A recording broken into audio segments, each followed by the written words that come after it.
You're listening to the Missionary Perspective Podcast with veteran missionaries Eric Johnson and Joshua Mead.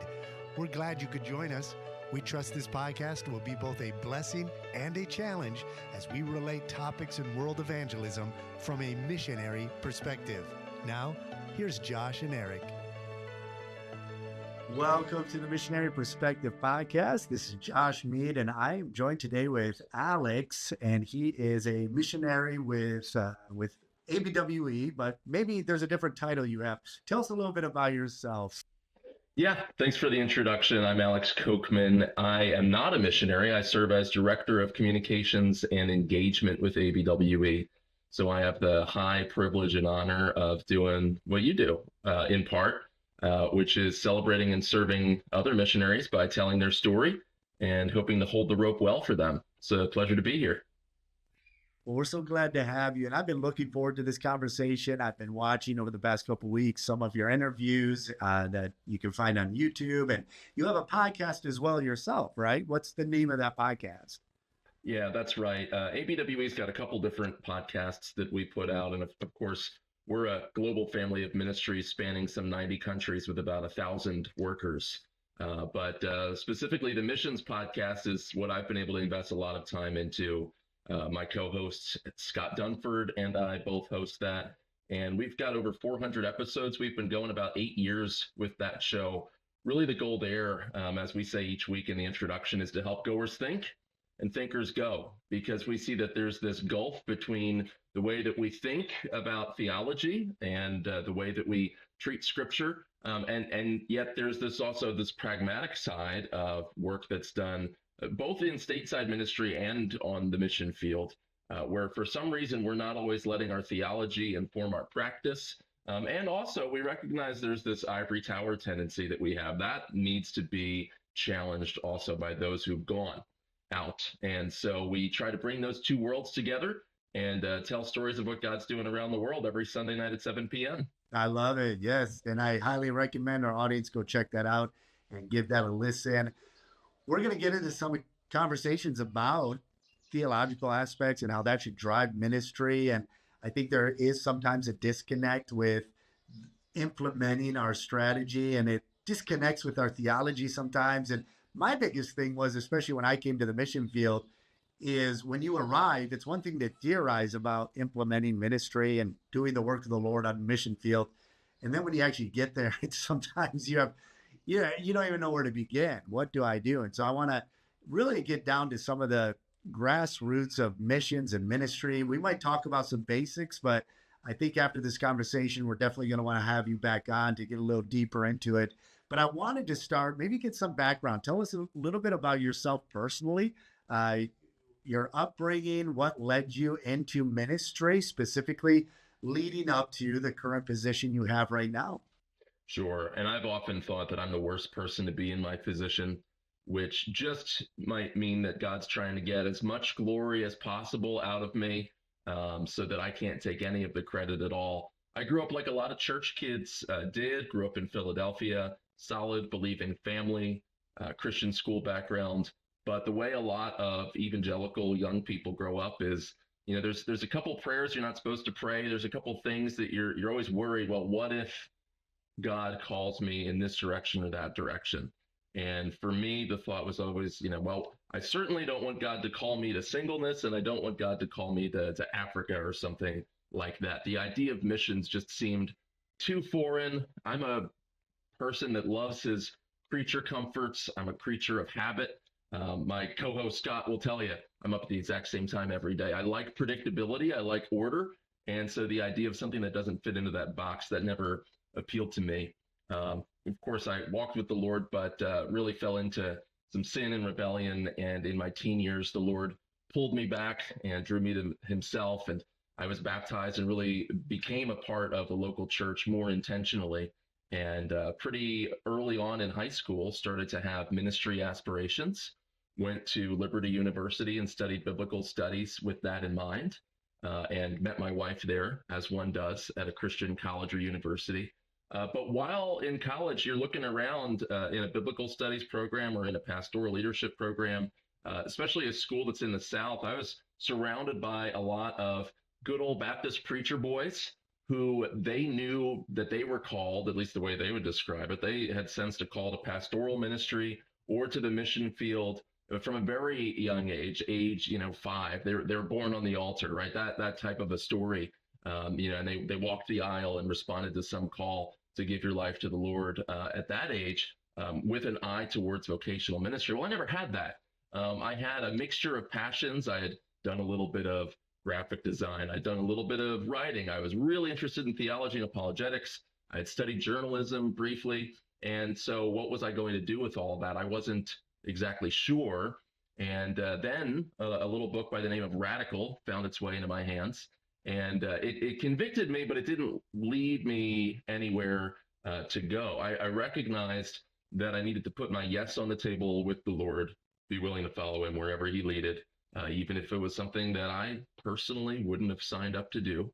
And but at the same time, through a season of prayer, my young wife and I, we started to think about where would the Lord have us to go? And maybe it wasn't just to stay in a kind of an insular Christian environment like Lynchburg, Virginia. Maybe it was to go somewhere where we could potentially be more on the front lines of ministry. And so we were looking at a variety of different jobs and praying through different options, and ultimately recognized that the Lord was working in us to give us the heart of senders, and to throw ourselves into ministry in the local church, to pour out in that way, and for the overflow of that ministry to be the sending of missionaries. Because we had a heart for the nations. We had understood that at that point, but it hadn't connected specifically with a inclination towards a particular field or people group or faraway place. It was a recognition that a healthy church is going to send people out, and how can we make sure that that happens? And so having, sort of put my yes on the table with God, as some people like to say, kind of writing in the blank check, I'm looking at all of these different options. And I, again, had these two things stuck in my mind. Well, willing to do a lot of different things, but don't send me back to Pennsylvania, and don't want to be in youth ministry. And like clockwork, I ended up in youth ministry in Pennsylvania. And the Lord used not only that ministry opportunity to bring us back here, closer to family, but also used a job opportunity that my wife found at an organization I had not heard of called ABWE. And we started to get to know some of the leaders here, started to connect with like-minded people who had a heart for the nations, and who were also some of the most ordinary people. And missionaries don't levitate, right? They're ordinary people. But I had this image of someone on the field on a pedestal, right? This person that was holier than everyone else around them, and interacting with other missionaries who were in a lot of different ways, a lot like myself, raising young children, many of them older, but individuals who were gloriously ordinary.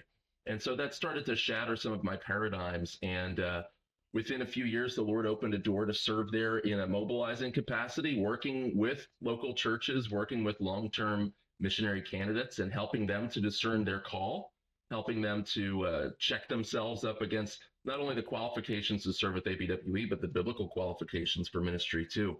And out of that has come a ministry at ABWE for about the last 8 or 9 years here soon. And we're privileged to be a part of it. And we still call Pennsylvania home, us and our 4 children.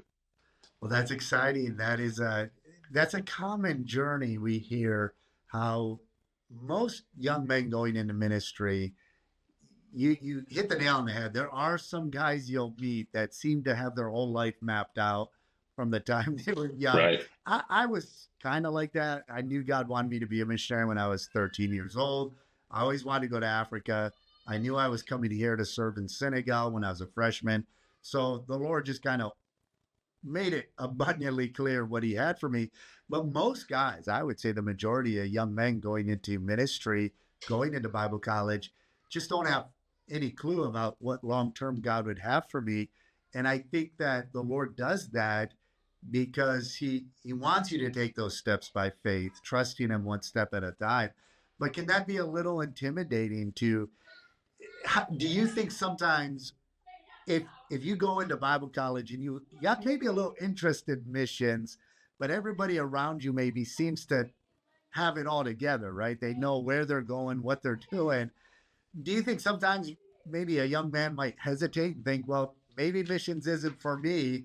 And why should he still consider missions when maybe that hasn't been a lifelong desire he's had? Hmm. Yeah, I was intimidated by those that had that clear articulation of calling. And it took several years to realize that that wasn't the only way to experience a calling. And also to realize that that's not even always the best way. In some ways, it's necessary to have that strong internal call, that feeling that, well, I must give myself to the work. And certainly that's something that can sustain someone serving on the field throughout suffering, throughout long periods of apparent fruitless toil. But what matters as much as anything else is the objective calling and the affirmation of others, and specifically the role of the local church in recognizing that too. So I needed to reframe my perspective. I remember one conversation with a friend of mine who serves in the office, and he is our executive director overseeing ministries in the Middle East. One of the things that had first brought us together was we were in a prayer group praying for the Muslim world together. We had visited a local mosque several times and had built some relationships. We're trying to take some of these local Muslim individuals in our community, some of the men to lunch, and having really quality spiritual conversations with them. And so that had been a big feature in my relationship with this gentleman, in our friendship. And he said, Alex, I'd love to recruit you for our Middle East team. And you're waiting for the rest of that sentence, right? Dot, dot, dot. He says, but you're perfect in your current role, and so grateful for how the Lord's using you. And for me, that was confirmation. Sometimes the internal call hits you like a lightning bolt, and you have to pursue a certain direction. Sometimes you just wake up in it. And for me, it felt a lot more like waking up in it and realizing that this disconnected constellation of gifts and desires and passions and talents and opportunities that I had, from writing to media and ministry and a heart for the nations, all of those things, could actually be used fully in a role like I'm in now, where we're telling stories of missionaries. We're developing content to bring God's heart for the nations in front of churches, and also to encourage missionaries themselves too. So that was something encouraging for me. But again, I do feel like there's a lot of young men who, like I was, are walking around with this spirit of guilt. They know they need to care about missions. They don't feel a personal, compelling desire to go, but they don't feel like they're doing enough for the Lord. And really, my passion is to see that unlocked, and really just to see each of us commit to doing something, whether it's going, sending, or some other capacity in the mission, doing something, and also glorifying God in other vocations as well. Absolutely. That's one of the topics I want to get to, and maybe we'll get to it later, is how really the pastor today in the U.S. in most regions really has to become missionary. And I think because there's such a demographic shift, there are cultural shifts that have taken place over the past couple of decades. I've noticed as I travel the States on our furloughs, on our home assignments, there has been a significant shift. And I'll say this, and maybe we'll discuss it in a minute, but I noticed when I first began raising support and people were looking at the country we're going to, it's predominantly Islamic. This is, a few years after 2001 and all of the incidents of 9/11, all that. And there was like a sense of, why are you going to this country? Why would you specifically reach this demographic?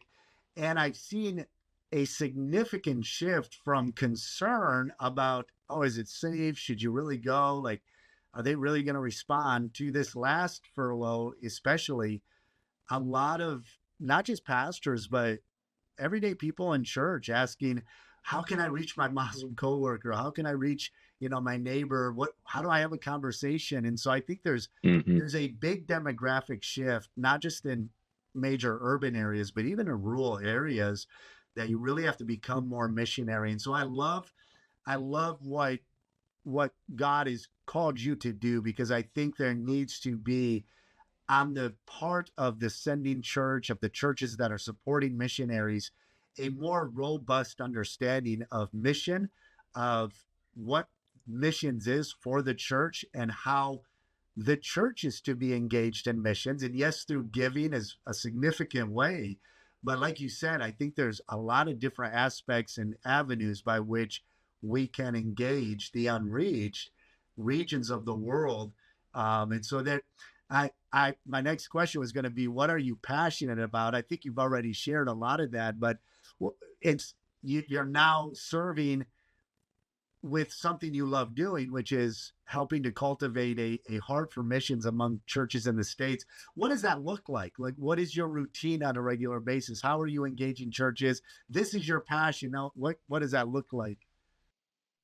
Yeah, the routine does vary widely as far as the work I'm giving myself to. I did say I'm a creature of habit earlier, so the wake up time is still the same, but the work is widely different. And any given day, we might be recording episodes of the Missions podcast or one of our other shows designed to get particularly pastors thinking not just about missions, like here's this topic over here that you need to think it's required for you to think about this every now and again, which I think is the mentality that a lot of them have, but rather to bring that into the warp and woof of your normal pastoral ministry, that whether you're a pastor, if you're a lay elder, if you're a missionary, if you're even a lay person, but all of these roles, we're all ambassadors. We're all called to be striving together for the faith, Philippians 1:27. And that means that how do I advance the gospel in my sphere? How do I promote the kingdom?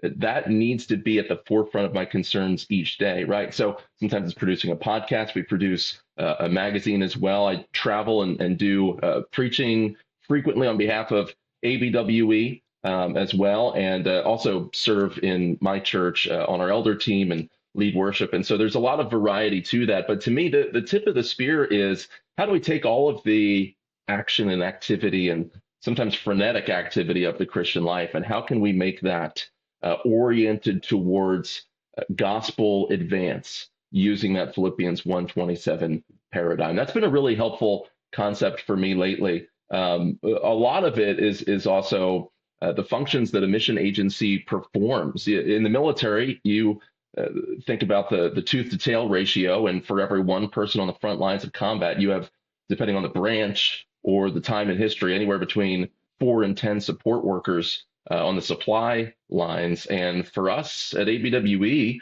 as for your agency and other agencies that have been represented on the show, it's much the same. It takes a lot of logistics for ABWE and all of us in order to be able to sustain workers on the field too. And some of those concerns from a policy level, from a care level, all of that occupies our time as well. So there's no dull moments, but it can be hard to predict what's going to come each day. So you wrote a book. Did you co-author it, or you were the primary author of the book, Book by the Mission by the Book? Missions by the Book. I co-wrote that a few years ago with Chad Vegas. Chad is the one of the co-founders of Radius International. Many people would be familiar with Radius. He's very involved in Missionary and the Missionary conference that just happened not too long ago in Jacksonville. And he pastors in Bakersfield, California. And he and I both wrote that because we were coming from different roles, but similar in some ways, both involved in pastoral ministry, both involved in agencies or parachurch organizations focused on missions, and realizing that just like in the seeker-driven, attractional megachurch world, where there's these pragmatic methodologies that are employed to draw in as many unbelievers as possible, and really, as long as your front door is a little bit bigger than your back door, you can get your return on investment into the positive. And I think we've all seen churches that function as big crowd gathering businesses in that way.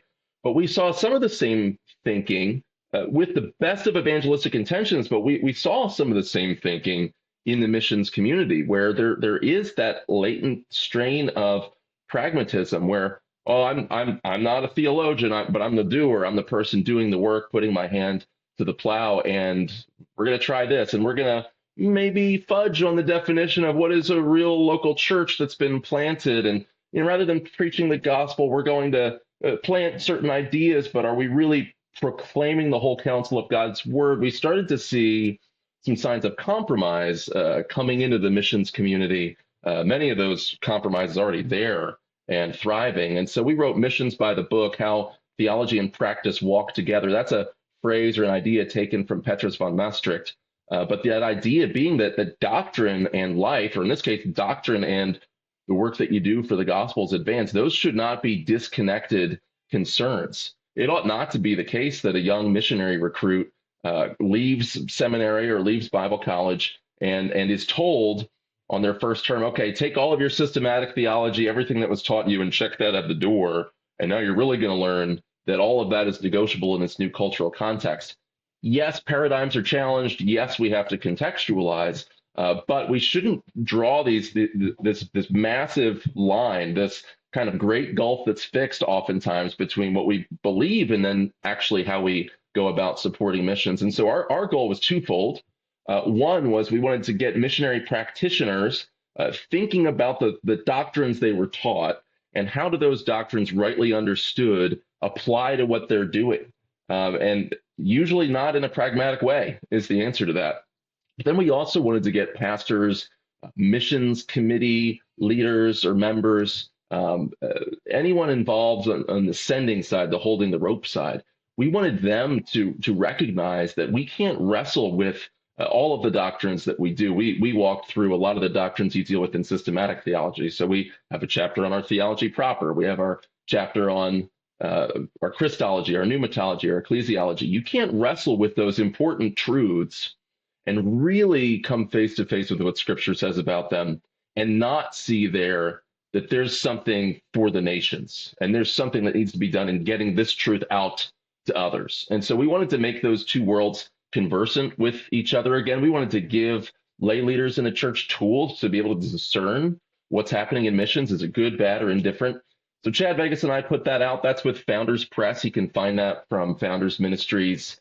And then available on pre-order right now is Striving for the Faith, also with Founders, that focuses on that Philippians 1:27 idea. And we'll be filling orders for that in February. Excellent. I'm intrigued by just the concept of the how essential, how our theology has to drive our strategy. And then not only that, but when we actually implement it on the field, I think you hit the nail on the head.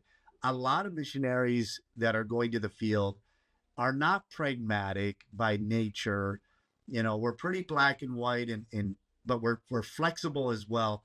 But I think there is this tendency when you get to the field, having been here for 15 years, and not only analyzing my own ministry constantly, why we're doing what we're doing, but observing others who have come, some who have come and gone, other ministries that have endured. And I try to look at ministries and ask, okay, why did that not last? Why didn't that stick? And this church plant, what went wrong there? And I wonder sometimes, because I never thought of this until I was watching one of your podcasts. I haven't read your book yet. I'm looking forward to reading it.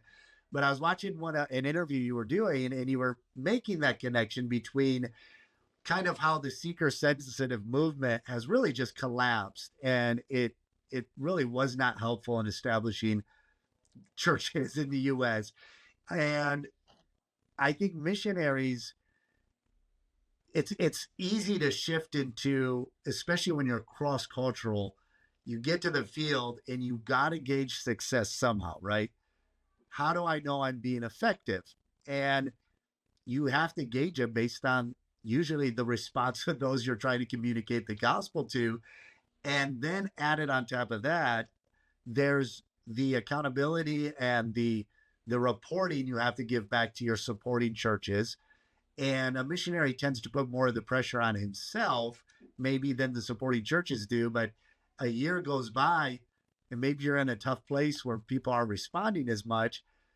It's easy, I think, to shift into that mentality. Okay, what can I implement to just get people to respond? You know, it's almost, I don't think missionaries intentionally go into it thinking I'm going to be seeker sensitive and trying to find out how I can contextualize the actual gospel in a way that people will just say that they're Christian now, because it is a challenging it's a challenging thing to balance that. And I'm sure as you studied and interacted with missionaries, especially in countries where there's no Christian background. I mean, my context is Islam.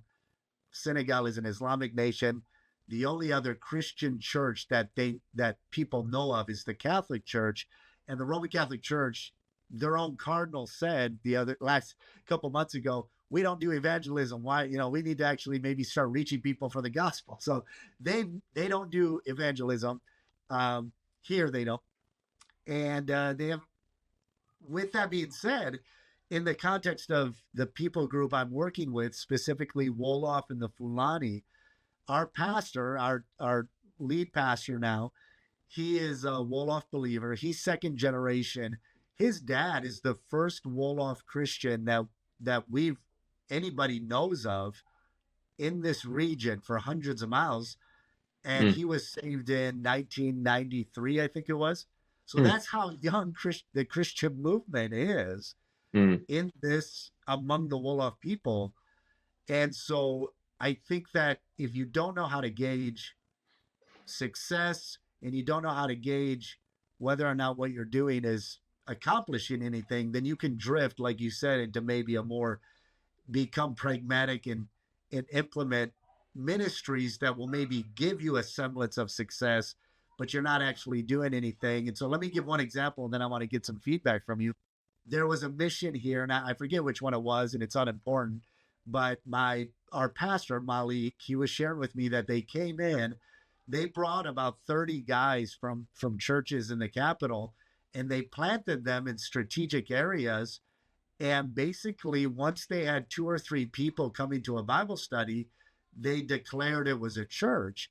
And they invested some and did some work. And then after a year, they all kind of, the initial guys who started the works went back to their homes and nothing remained. There's nothing there now.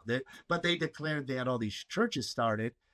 And just because they had brought in people from another region, planted them in an area, did Bible studies for a while, had some initial, and then left. So let me get back to, I think it comes back to our theology. What is the definition of a missionary? What is your job? Like, what are you sent to do? Are you sent to plant churches? Is that if you don't plant a church, are you not successful? What is the missionary theologically, biblically? And then how do we practically incorporate our theology into the implementation of ministry on the field? Let's start with what is a missionary? Yeah, and if I could just react briefly first to some of the other things you shared. I've seen that story before as well, about generous statistical counting of churches. That's of concern. I've heard from people with leading agencies that they serve with on the field that are still being trained, or at least some within these networks are still presenting things like insider movements positively, even though I think most of the mission community, I would say, has probably repudiated that. There's still an undercurrent promoting things like insider movements, having Muslims secretly identifying, or rather having supposed converted Christians identifying as socioculturally Muslim. Say that 5 times fast. And then you have all of these other diluted versions of that as well. It comes in under this guise not only of pragmatism, but you don't want to impose, you don't want to,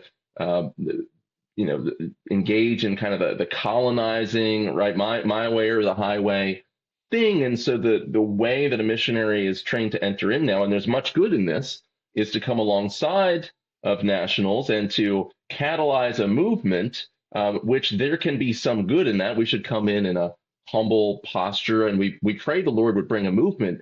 But when those sensibilities become the governing paradigm at the expense of the missionary task itself, is where we get into trouble, which leads to your question: what is that essential missionary task? What is a missionary?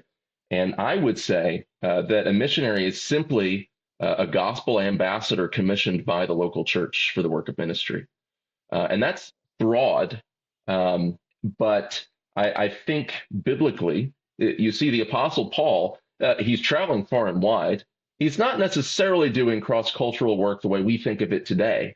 So I don't think you can necessarily tie up language learning and cultural acquisition in the definition of a missionary, even though I think functionally we tend to roll that into the definition of a missionary. But fundamentally, what it comes down to is a missionary is someone who is commissioned or is a sent one, a lowercase a apostle, not one of the 12 capital A apostles of the Lord Jesus Christ, but is sent out lowercase a apostle as an ambassador, as a representative, as a commissioned ministry laborer from a biblical local church. You see that in Acts 13.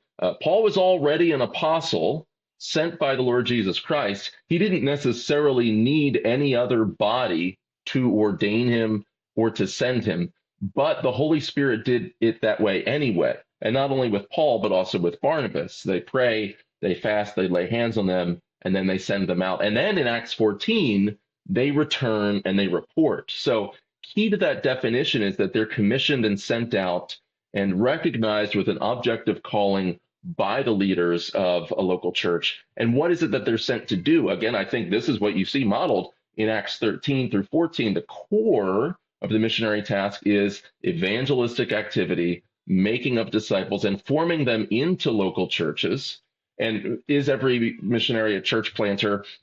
No. But in another sense, yes, right? Because if we're making disciples, is there any such thing as a disciple who's not connected to a local church? The New Testament knows nothing of that. And where no local church exists, the believers there must, let's say it's a biblical imperative, must gather together in covenant with one another to form a local, visible expression of the invisible church. And so that missionary task, the core of it, is the evangelistic activity, making of disciples, planting, strengthening, maturing of churches, ultimately with an eye towards developing local leaders in that church and withdrawing into a partnership relation with them, whereby they can now be the catalyst for further evangelism into their region among their people groups. And that I feel as though that's something that maybe we take for granted in our small corner of the missions community sometimes. In the broader evangelical world, that's not what's understood. A missionary is anyone who goes on a trip for a week or two to paint a wall or to build a roof or to dig a well.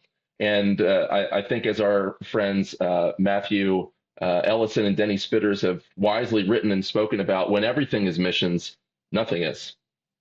And that's exactly right. I think, we were getting ready to launch an internship, kind of an intensive internship program through our ministry here to try to recruit more people for this part of the world. And well, two things on that. One, I've come to learn the longer I'm here that I do believe anybody could be a missionary, but not just anybody should be. Yeah. You need to know you're called, especially to a place like this.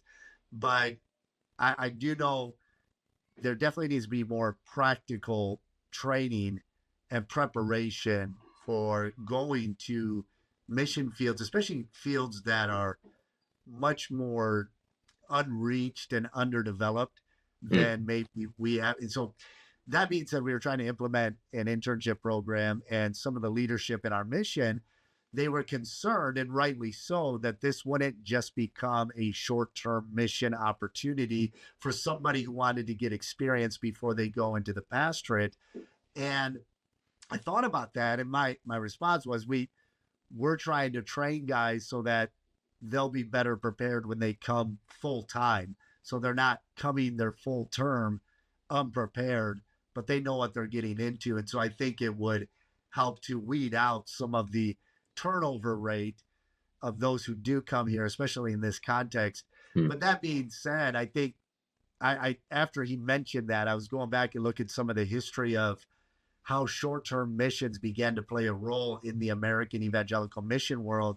And it was like in the 70s and in different college university movements where they would go out and there was a heart to reach the world, but it became, because of the convenience of travel and you can get back and forth, it kind of became a thing where one person was telling me a lot of missions got to a point where fiscally speaking, financially speaking, they were just as dependent on short-term missions as they Hmm. were on sending full time. And that's problematic. And so what would you say, what needs to be done? How do you address, and how would you speak to a pastor who says, hey, or a youth pastor who says, I want to take my kids on a mission trip?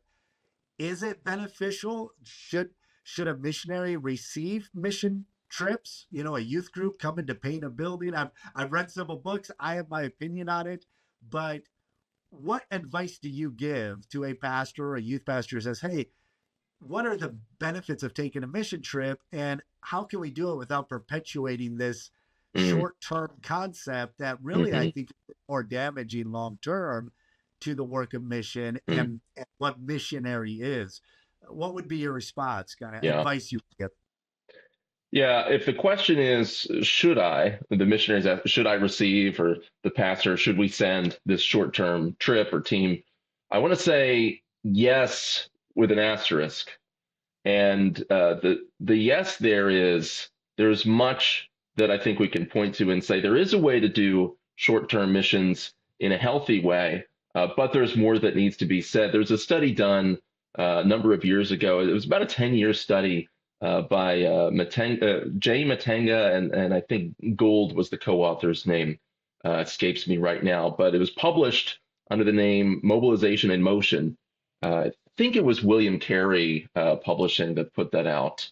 But the premise was they did a long-term, decade-long qualitative study of mission workers, both American sent, Western sent, but then also indigenous workers, cross-cultural workers sent out from other sending hubs in Brazil and South Korea and whatnot, serving across every continent. And it was fully ecumenical. So broad swath of Christian missionary experience. And the interviews were exploring what each of those long-term workers identified as factors in their mobilization journey, but then what was the decisive factor? And a lot of us assume that a decisive factor is a short-term trip. And a lot of them, I think something like 98 or 99% of them had served in a short-term capacity before committing long-term. So, you think, well, there's a correlation there for sure, but is there a causation? And what they found was far and away the two decisive factors that, okay, if it weren't for this, I wouldn't be serving here today. One of them was not short-term missions trips. The two decisive factors were, and we can't control this, but an internal or even a mystical calling experience. Again, this is a broad study, but that was how they described it. Some sort of internal recognition of a personal calling. That was the number one. And then the number two was belonging to a local church where missions was consistently preached and emphasized in the culture of the church, but specifically from the pulpit.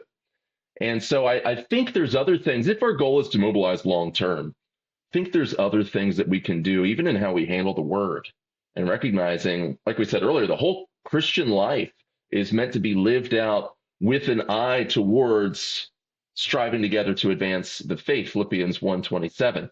I think there is a way to do short-term missions well and in a healthy way with that in mind. I think it's valid not only to think about the long-term missionary task, but again, what does it mean for local churches to send out emissaries with a specific task? Look at Philippians, that's what Epaphroditus was. Epaphroditus, you could say, was something of a short-term missionary. He was sent to encourage the Apostle Paul. He was sent to deliver a donation to him. He fell ill in the process. The church was concerned for him.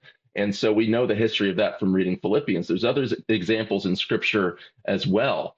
So it's not that we should preclude the idea that a church would ever directly commission workers to go out to perform a very short task. What I think we need to push back on is the commoditization of short-term missions, the idea of a short-term missions industry, which often we've seen amounts to poverty tourism at best, or at worst, it's creating some really toxic cycles of dependency, and codependency with nationals and local communities. I visited Tijuana a couple of years ago, and that is to my understanding, the world capital for all short-term missions trips. You've got all of these Christians, especially in Southern California, that for them it's just a hop, skip, and a drive to get down there. And so you have more short-term trips happening there. And my understanding is all the locals know when that's happening. And their children are often instructed by their parents. They know that if they go at this time of day to this ministry, they can get this food, and then go over here, they can get this food with this camp, they can go to this VBS. And it does create this toxic downward spiral of dependency when done poorly, when done as a commodity or as an industry, or worse yet, when people are going short term just to find themselves or to have an experience. We would say, hey, that'll happen along the way. We want that to happen for your sanctification. We want the Lord to disciple you through that. But there's a lot cheaper ways to get sanctified. Join a local church, sit under solid preaching, get married and have your spouse rub off the sharp edges from your personality. There's cheaper paths to sanctification than sinking thousands of dollars into a short-term trip where maybe that long-term missionary that's hosting you, maybe that individual is under-supported. So let's do it well, which looks like the local church identifying a task to be done and then sending people to do it. That might take a short period of time or a long period of time. But let's not fool ourselves into thinking that creating an industry out of it, as we have as the American church, and saying that everyone should go on a trip. Well, no, not everyone should necessarily go on a trip. I think we have to push back on those things too. Yeah, I think there's a concept, and this leads in. I know one of the topics that was on the docket that we could discuss was kind of masculinity and missions. And I living over here in this context, looking at the American culture and the American church as a whole, I kind of get an outside perspective. I've been here long enough to where I can see significant shifts. I'll give you an example, just talking about short-term trips. The past couple years, whenever we've been contacted either by a pastor or an individual who's interested in coming on a trip, most of them do ask us and preface it by, would we be a help to your long-term ministry more? So the information's getting out there, what you're sharing. And I think pastors and individuals are becoming more aware that short-term, just coming and pumping a bunch of money into an area and painting something and doing this and that doesn't really help much in the long term. But like you said, I agree. If it's strategic, if it's intentional and why we're doing it and where we're implementing these things, it can be beneficial both to the people coming on the trip and to the missionary on the field and even the nationals engaging. But I think that the whole short-term paradigm has maybe influenced this romanticization of missions, which I think makes missions inherently feminine in a way. So I guess I'll put it this way. I've been big into film since I was young. I've made movies since I was a kid, and we do a lot of video production here. So I love making film, writing script, doing all that. We have a large media outreach and in multiple languages, things like that. And so I think in terms of genre of film. So I'm going to throw this out to you. I didn't give it to you in the preliminary questions. If you had to put missions into a genre of film, would it be a romance, action, adventure, or comedy? You had to choose one of the three. That's great. Modern missions, unfortunately, puts itself in the romantic category far too often. And I think that's what you're getting at.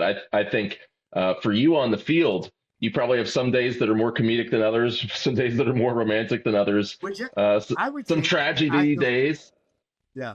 The reason I put comedy in there is going back to like the original category. Comedy includes all of it.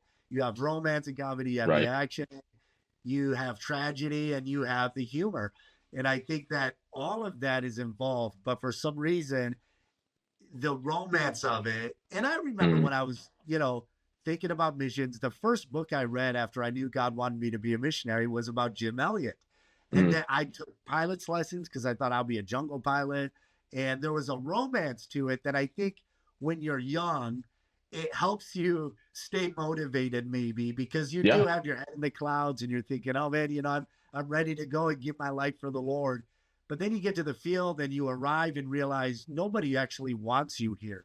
In fact, the first year I was here, I had a politician who was coming to approve our some of the work we were doing. He's a Muslim gentleman. He said, we only allow you here because we don't convert. You're not going to convert any of us. So they don't want you here. So Mm, how do you think, let's talk about that a little bit.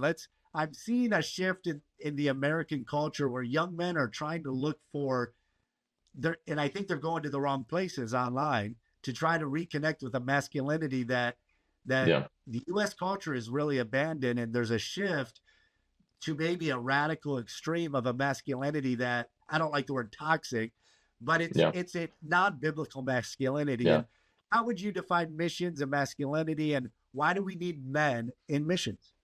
There's a lot of cultural trends at play here, which is what makes it such a good question. And missions is kind of a vignette to see those trends colliding. The feminized, romantic sort of travel agency aesthetic of missions, I think, lies downstream from the effeminization of the typical evangelical church, which we know statistically is going to skew female, but we also know that there are a lot of weak, passive pastors not preaching the whole counsel of God's word, and a lot of softness, a lot of emphasis on sensitivity to the point where you have churches that are themselves dominated by that mentality and effeminized sending in an effeminate way. And what I have seen, though, is a resurgence of that classic, more masculine, but it's not exclusively masculine. I think we can look back in history and look at Amy Carmichael and Mary Slessor and see there's also a ruggedness that previous generations, even of female missionary heroes, that they had that we often lack today. But I do see a resurgence of that classic missionary spirit, which there is a component in that does speak to men. It's kind of the Shackleton effect. It's, putting that newspaper listing out, certain death, right? Odds of success, are nearly none. And you're turning away applicants. You have so many because we're so, I think, tired of being marketed to. We're refreshed, especially the American male is refreshed when he hears of something that demands something of him, that requires something of him. And maybe that is a little bit romantic, but I think you're right. That plays a role in someone's mobilization process, right? They need to be able to see themselves doing a work and loving it. But I see that from groups like Radius. I see that from Missionary Conference. I see that from groups like ours and ABWE and the work that you're doing too. I see more of this emphasis on we need to recover the spirit, the language, the zeal of the Hudson Taylors, the Adoniram Judsons, the William Careys, the Amy Carmichaels as well, where they knew that they were potentially signing up to, in the words of Count von Zinzendorf, to preach the gospel, die, and be forgotten. They knew that it wasn't going to be sexy. It wasn't going to be glamorous from an earthly perspective. And I think that men are drawn to that. And I think that should be instructive for us. There's a reason for it. It's not just a sociological or psychological effect. It's because it's biblical. That is what we're called to do. Not every single individual is going to do that, but a healthy church that's preaching the whole counsel of God's word, including texts like Romans 15, where we see that was Paul's driving ambition. We're preaching all of what Scripture says. We're going to see that occasionally men are raised up, and women, but especially men who can pastor and church plant with that God-sized vision to potentially suffer, and certainly suffer, but to endure with the long horizon of obedience to extend the gospel further. That's right. That's good. I love it. It's definitely something that needs to be emphasized. I've seen, just looking online, we do a lot of online production of film and thing, and interaction with people. And I have seen a shift where it can become negative. But one of the things I've noticed here with, and I'm not going to name missions, but there are some missions that maybe are a little more soft in their approach maybe a little more effeminate, not in a negative way. It's just that that approach doesn't work in an Islamic context. Men are men here, and it's an interesting dynamic I've noticed where you have to be a man's man, and yet the the definition of masculinity for Islam is radically different than masculinity as defined by Christ. Sure. And so you have to find that balance. Uh, Hmm. and they need biblical masculinity portrayed because they're coming from a lot of these Muslim background believers are coming out of an absolute corruption of masculinity. Our pastor, who is a Muslim background believer, he shares with me all the time. We talk about Islam and some of the implications, and he said, Islam is a religion created for man and man's desires. It's their Yeah. prophet. It's Their tribal. prophet got whatever he wanted, and you get your desires. Even heaven is the fulfillment of sensual desires for eternity. Right. And so there's this Right. concept of masculinity that both it can hurt the church because when they come into the church, they feel like, well, I need to be separate from the women and this and that. And it's an interesting balance to try to strike. But what is needed here is exactly that: men who know they're called, men who know they're men that can lead their families and homes and come into a context like this and display Mm. a biblical masculinity that is not, and again, I don't like the word not toxic. It's not a corruption of what God intended, but it is a display of what God designed. And so I'm excited to see that there are a lot of young men that are surrendering to the mission field that really have that desire. And another thing I've seen is more of a desire for the younger generation wanting to collaborate. And so maybe talk a little bit about that. What should a mentality of a young missionary coming into the field be? One, to a sending church. How can a sending church be effective? And what is that role? Because I think about my context, we're in a place where right now there's no other missionary that is Western, no other white missionary in our town except for one other guy who's a great guy. He's been here 20 years. He just moved to this town. He speaks Arabic, Wolof, Fulani. He's memorized the Quran. He's translated the Hadiths and Tafsirs into languages. They're Mm. seeing a lot of people saved, and we've been working with him to reach the Fulani. But that being said, that it's just us and him that are in this city. Everybody else is. It's not an easy place to stay as a missionary, and so coming into a place like this, once I was on the ground, I thought, well, like I'm sent by a church. They support us. They have our back, but nobody's here to hold my hand step by step. And so, what Mm. are some ways both a local church who sent a missionary can be a good sending church, and what are some ways the missionary can, maybe he's in a context where he's working alone, how does he keep himself encouraged as he's trying to implement what he's come to do? Mm. Well, I think expectations are everything. So to tie in the masculinity piece as well too, even the way that we articulate our ministry has changed from previous generations. We've done some work lately uncovering archive documents, things written by some of ABWE's early founders and earlier presidents. ABWE's existed since 1927, so there's a rich history there, even pre Second World War, which is interesting to see. There's language of the apostolic message and the apostolic method. I mean, it'll put hair on your chest reading it.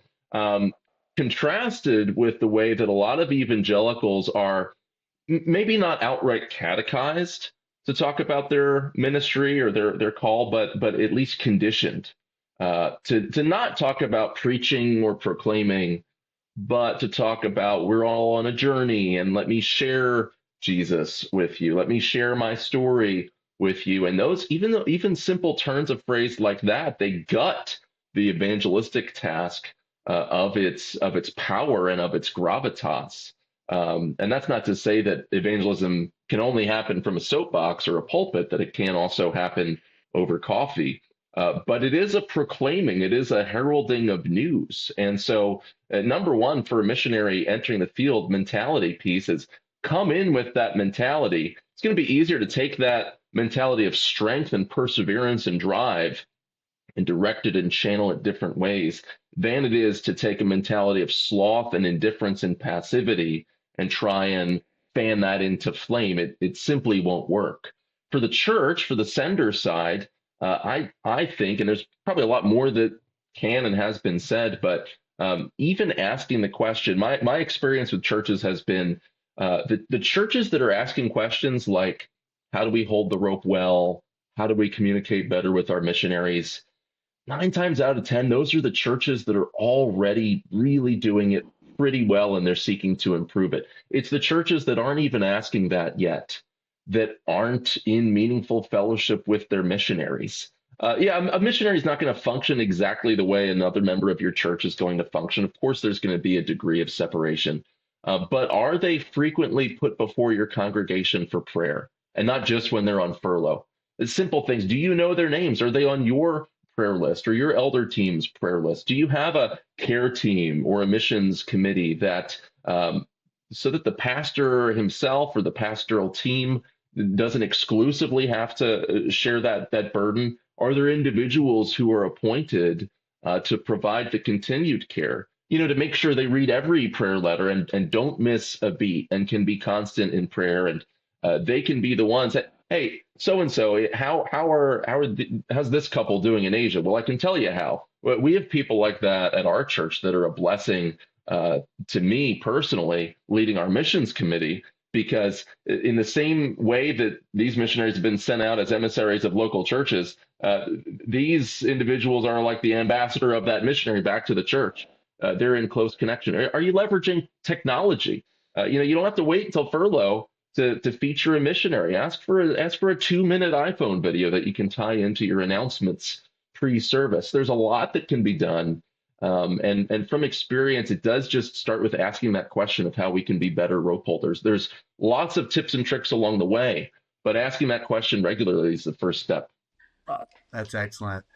Well, there's so much more I want to get into. We are nearing about an hour of discussion, and I definitely want to, in the near future, schedule another interview with you. There's other topics I wanted to discuss.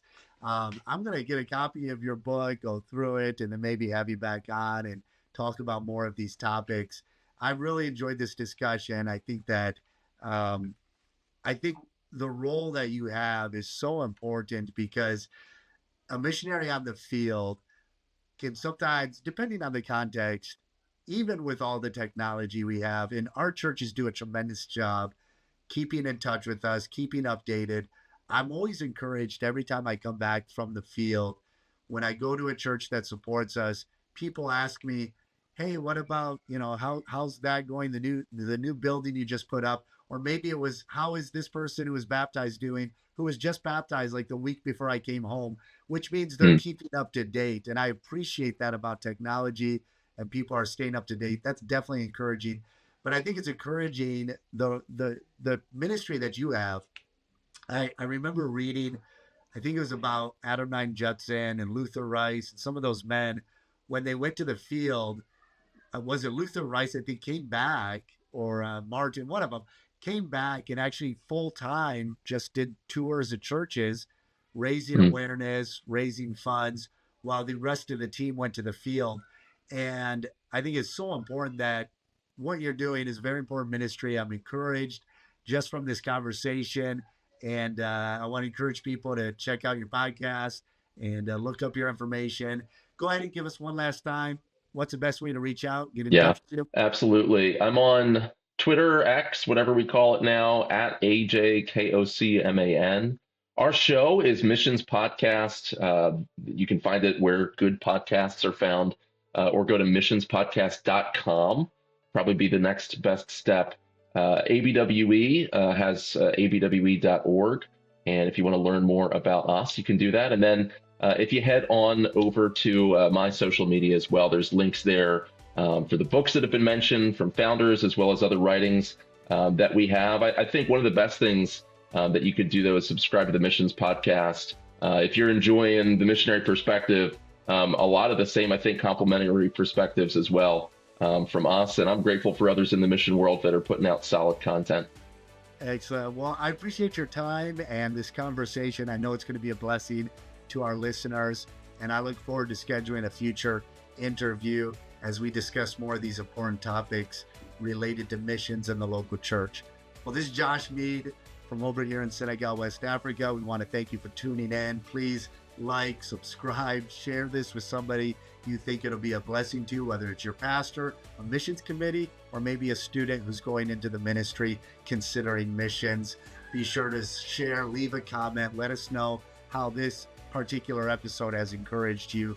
Have a great day. God bless.